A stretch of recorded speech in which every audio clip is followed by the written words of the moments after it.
आप कहते हैं प्रधानमंत्री जी बहुत लोकप्रिय हैं, प्रधानमंत्री जी की लोकप्रियता चमक रही है, वो महामानव हैं, विश्व गुरु हैं।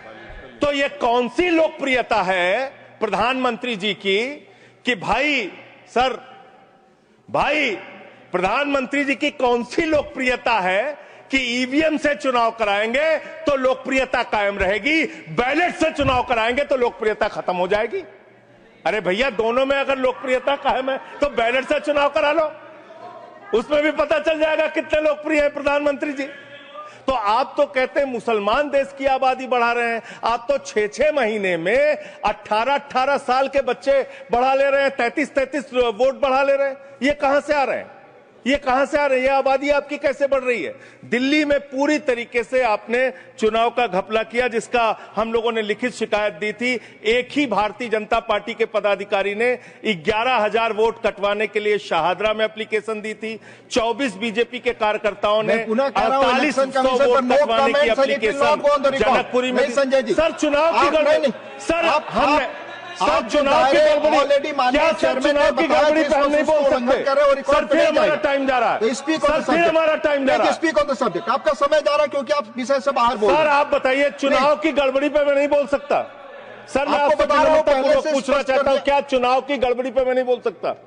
आप चुनाव में हो रही गड़बड़ियों पे नहीं बोल सकता। इलेक्शन रिफॉर्म्स के पक्ष और विपक्ष में हम इलेक्शन रिफॉर्म्स कैसे होगा जब गड़बड़ियां नहीं बताएंगे? सर उन चीजों के बारे में जब गड़बड़ियां बताएंगे नहीं तो रिफॉर्म्स कैसे होगा? संसद में उठा चुके हैं जिन चीजों को। सर मैं आपसे हाथ जोड़कर पूछना चाहता हूँ, एक सेकंड प्लीज। सर मैं आपसे विनम्रता पूर्वक पूछना चाहता हूँ, चुनाव की गड़बड़ियों के बारे में अगर सदन को आपको नहीं बताऊंगा सर, तो उसका रिफॉर्म्स कैसे होगा?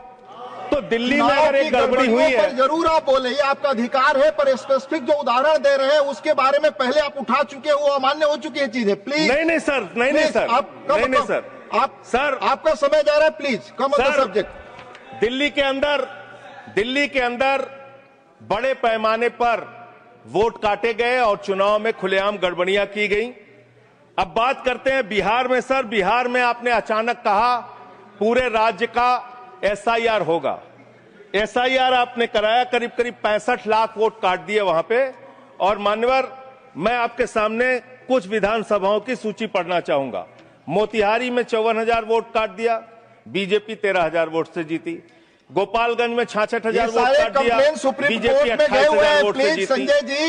संजय जी बरौली में 46,000 वोट काट दिया, बीजेपी 12,000 वोट से जीती।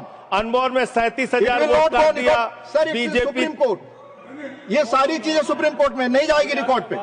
सर ये गड़बड़ी पे बात हो रही है। गड़बड़ी मेरा समय चला जा रहा है, सुप्रीम कोर्ट के पास है। सर मेरा टाइम जा रहा है। सर विषय पर बोलिए। सर विषय पर बोल रहा हूँ सर। नहीं, विषय पर नहीं बोल रहे। विषय ऐसे तो फिर बात नहीं हो पाएगी। नो ठीक है सर, ऐसे बात नहीं हो पाएगी। आप हमारा टाइम खराब कर रहे हैं। विषय पर बोलिए। नहीं, मेरा सारा समय चला जा रहा है सर। आप विषय पर बोलिए। जो चीज सब जुडिस है उसके बारे में honourable chairman has made it clear.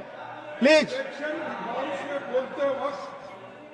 Election में ऐसे गड़बड़ियां होते हैं, उसको क्या करना चाहिए ये बता रहे हैं। ये सारे कंप्लेन माननीय एलओपी सुप्रीम कोर्ट के पास है। ये सब जुडिस मामला है, इस पर मैं अलाउ नहीं करूंगा।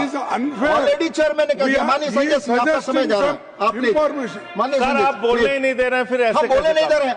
आप कानून। सर चुनाव की गड़बड़ियों के बारे में नहीं बोलेंगे? आप संवैधानिक मर्यादाओं, चुनाव की गड़बड़ियों के बारे में नहीं बोलेंगे? चेयर पर आरोप करेंगे, ये आपको फ्रीडम है।